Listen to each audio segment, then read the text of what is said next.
Mummy मैं घर ठीक है हो जाऊंगी, तुम मुझे ले चल। मेरे तो बोलने की हिम्मत ही ना है, बोलने के बेटी के संग में जैसा करो का है। सोती मेरे साथ जाना तो गए, मुझे नींद नहीं आती।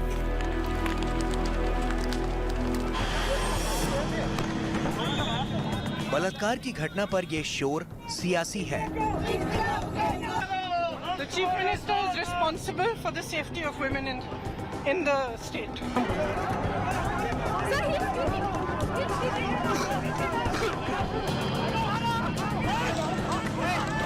और अब बारी बीजेपी की है।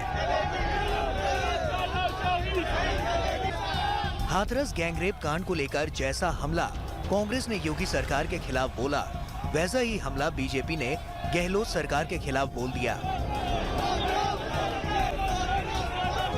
राजस्थान के बारां में हुए रेप मामले को लेकर बीजेपी ने जयपुर में जमकर हंगामा किया।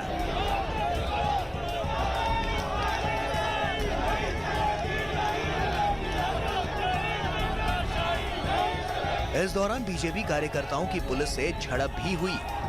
इस दौरान गहलोत सरकार के खिलाफ जमकर नारे लगे। बीजेपी कार्यकर्ताओं ने आरोप लगाया कि राजस्थान में बेटियां सुरक्षित नहीं हैं।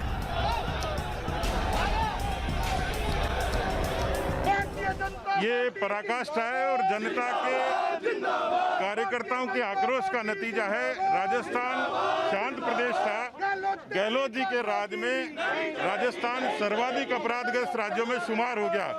4,35,000 मुकदमे 20 महीनों में, और उसमें भी आईपीसी के 3,05,000 मुकदमों में सिर्फ 10% मुकदमे। देखिए, कोरोना काल से भी ज्यादा, संक्रमण से भी बड़ी चुनौती कोई है तो वो अपराधों की है।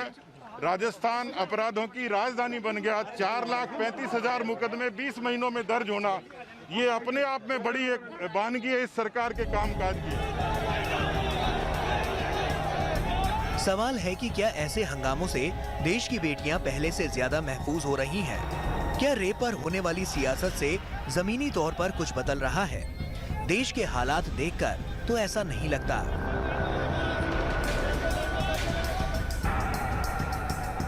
हाथरस और बारां के बाद भी देश के तमाम हिस्सों से रेप की लगातार खबरें आ रही हैं, और ये इस बात का सबूत है कि देश में बड़े और जरूरी मुद्दे पर सियासत राजनीतिक दलों की आदत बन गई है।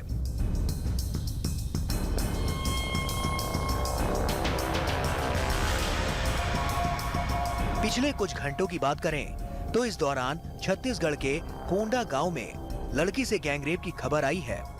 इस मामले में 3 आरोपियों को गिरफ्तार किया जा चुका है। आरोप है कि लड़की को लिफ्ट देने के बहाने उसके साथ रेप किया गया। इस घटना के सामने आने के बाद राज्य में खलबली मची हुई है। ये दिनांक 1/10/2020 की एक घटना है। एक महिला जो है यूपी इधर कोंडा गाँव आने के लिए भानपुरी के आसपास कहीं खड़ी थी, बस का इंतजार कर रही थी, और ये जो है ट्रक वाले को हाथ दिया तो ट्रक वाले ने उसको बैठाए, उस गाड़ी को, महिला को गाड़ी में, और ले करके आए तो महिला को गंतव्य स्थान कोंडा गांव पे नहीं उतारे और उसको घाट के नीचे ले गए, और उनके साथ 3 अपराधी, ट्रक चालक और 2 खलासी, उनके साथ बारी बारी से रेप किए उनके साथ। केवल छत्तीसगढ़ की बात करें तो यहाँ बीते 9 महीनों में 1500 से ज्यादा रेप के मामले दर्ज हो चुके हैं। यही नहीं, इंडिया टुडे के डेटा इंटेलिजेंस यूनिट के बीते 10 साल के आंकड़ों पर गौर करें तो 2019 में देश में केवल 2/3 से अधिक केस 10 राज्यों से रिपोर्ट हुए। इन 10 राज्यों में यूपी से राजस्थान और मध्य प्रदेश से केरल जैसे राज्य शामिल हैं। बीते 10 साल में इन राज्यों में महिलाओं की सुरक्षा को लेकर स्थिति बद से बदतर हुई है। हर रेप पर सियासत करने वाले दलों के लिए महिलाओं के खिलाफ अपराध के आंकड़े किसी तमाचे की तरह हैं। आंकड़ों के आईने में देखें तो भारत में महिलाओं से रेप का जोखिम पिछले 10 वर्षों में लगभग 4 गुना बढ़ गया है। राजस्थान में पिछले 10 साल में रिपोर्ट हुए बलात्कारों की संख्या में 295% की बढ़ोतरी हुई है। एनसीआरबी डेटा के मुताबिक 2009 में राजस्थान में 1519 रेप केस दर्ज हुए। 2019 में यह आंकड़ा बढ़कर 5997 केस तक पहुंच गया। बेटियों के साथ रेप के मामले में केरल के हालात भी बेहद खराब हैं। केरल में पिछले 10 साल में रेप के मामलों में 256% की बढ़ोतरी हुई है। 2009 में केरल में 568 रेप केस दर्ज हुए, जो 2019 में 2023 तक पहुंच गए। भारत में महिलाओं के लिए तीसरा सबसे असुरक्षित राज्य दिल्ली है। ये वही दिल्ली है जहां हुए निर्भया मामले ने पूरी दुनिया को दहला दिया था। देश की राजधानी दिल्ली में बीते 10 साल में रेप के मामलों में 167% यानी 3 गुना की बढ़ोतरी हुई है। 2009 में दिल्ली में 469 रेप केस की तुलना में 2019 में 1253 ऐसे केस दर्ज हुए हैं। एनसीआरबी के आंकड़ों पर गौर करें तो भारत में कुल दर्ज बलात्कार के मामलों में 5 रेप पीड़िताओं में से 4 राजस्थान, उत्तर प्रदेश, मध्य प्रदेश, महाराष्ट्र, केरल, असम, हरियाणा, झारखंड, ओडिशा और दिल्ली से हैं। एनसीआरबी के आंकड़े बताते हैं कि 2012 की निर्भया गैंगरेप के बाद राजस्थान में 83%, केरल में 66%, हरियाणा में 52% और झारखंड में 18% से ज्यादा रेप केस दर्ज किए गए हैं। ये आंकड़े बताते हैं कि बेटियों की सुरक्षा को लेकर दावे कुछ भी किए जाएं, हालात जस के तस हैं। यही नहीं, बेटियों को लेकर समाज और जिम्मेदार पदों पर बैठे लोगों की मानसिकता भी घिसी पिटी है। ये घटनाएं संस्कार से ही रुक सकती है, शासन और तलवार से रुकने वाला नहीं। सभी पिता और माता का धर्म है कि अपनी जवान और युवती बेटी को भी एक संस्कारित वातावरण में रहने, चलने और वातावरण में अपना व्यवहार, एक शालीन व्यवहार प्रस्तुत करने का तरीका सीखना चाहिए और सिखाना चाहिए। हमारा अनुभव ये है कि पूरे उत्तर भारत में पिछले कई सालों में जो हिंसक अपराध हैं वो बढ़े हैं। कारण बहुत सारे हैं। यंग लोगों की बढ़ती संख्या भी है, बेरोजगारी भी हो सकती है। कुछ इंटरनेट पर जो उपलब्ध सामग्री है उसको देखकर जो प्रेरणा बच्चे ले रहे हैं, लड़के ले रहे हैं, वो भी हो सकता है।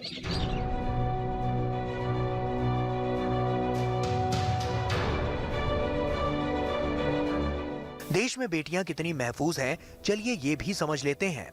नेशनल क्राइम रिकॉर्ड के आंकड़ों पर नजर डालें तो पिछले साल के मुकाबले इस साल देश में रेप के केस 7% से ज्यादा बढ़ चुके हैं। 2019 से अब तक के आंकड़ों पर गौर करें तो औसतन 87 रेप केस रोज आ रहे हैं। इस साल के शुरुआती 9 महीनों की बात करें तो महिलाओं के खिलाफ 4,05,000 से ज्यादा अपराध के केस दर्ज हो चुके हैं। केवल 2019 में देश में बलात्कार के 32,000 से ज्यादा मामले दर्ज किए गए थे। 2018 में औरतों के खिलाफ रेप के कुल 33,356 मामले दर्ज किए गए। 2017 की बात करें तो इस साल 32,556 बलात्कार के केस दर्ज किए गए थे। देश में दलित महिलाओं से रेप के आंकड़े तो और भी शर्मसार कर देने वाले हैं। मसलन आंकड़ों के मुताबिक हर दिन करीब 10 दलित महिलाओं से बलात्कार की घटना देश में होती है। 2019 की बात करें तो करीब 3,500 दलित महिलाओं के साथ दरिंदगी की घटना सामने आई।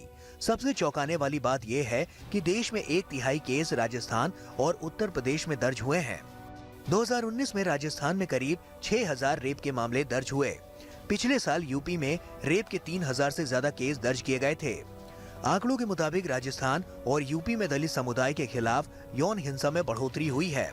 यही नहीं, पिछले 10 सालों की बात करें तो महिलाओं से रेप का खतरा देश में 44% बढ़ चुका है।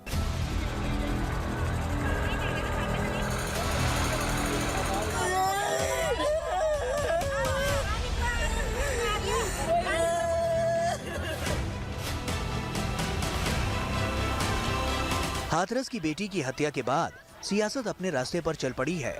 घड़ियाली आंसुओं का सैलाब उमड़ पड़ा है और फिर से वही बातें दोहराई जाने लगी हैं जो हर बार किसी बेटी के बलात्कार के बाद सुनी सुनाई जाती हैं।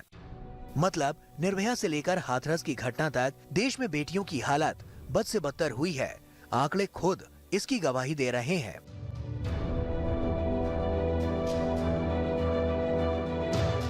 दरअसल वक्त बदला, सरकारें बदली, सियासत बदली, सलीके बदले, लेकिन अगर कुछ नहीं बदला तो वो है बेटियों की तकदीर। The Chief Minister is responsible for the safety of women in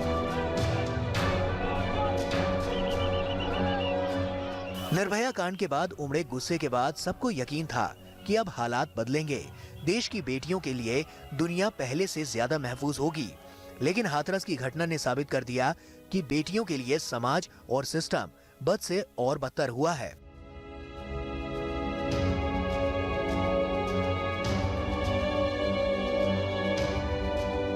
एक तरह से कहें तो बेटियों के लिए साल दर साल कुछ भी नहीं बदला।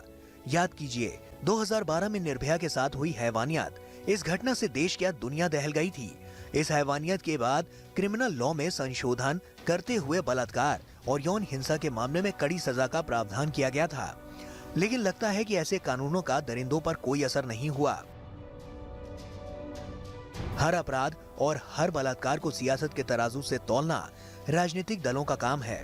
कानून बनाकर खाना पूर्ति करना सिस्टम का दस्तूर है। लेकिन ऐसे दस्तूरों से ना बड़ा बदलाव आया है और ना ही बेटियों के हालात बदले हैं। छोटे शहरों से लेकर चकाचौंध से भरे शहरों तक बेटियां आज भी महफूज नहीं हैं और हाथरस की बेटी की आधी रात में जलती चिता बार बार इसकी गवाही दे रही है और देश से पूछ रही है कि कब महफूज होंगी देश की बेटियां।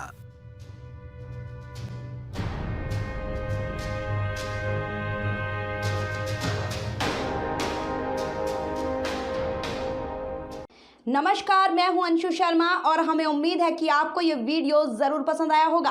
ऐसे ही बाकी वीडियो देखने के लिए देखते रहिए द इंडियन समाचार और वीडियोस पसंद आने पर हमारे चैनल द इंडियन समाचार को लाइक, शेयर और सब्सक्राइब करना ना भूलें।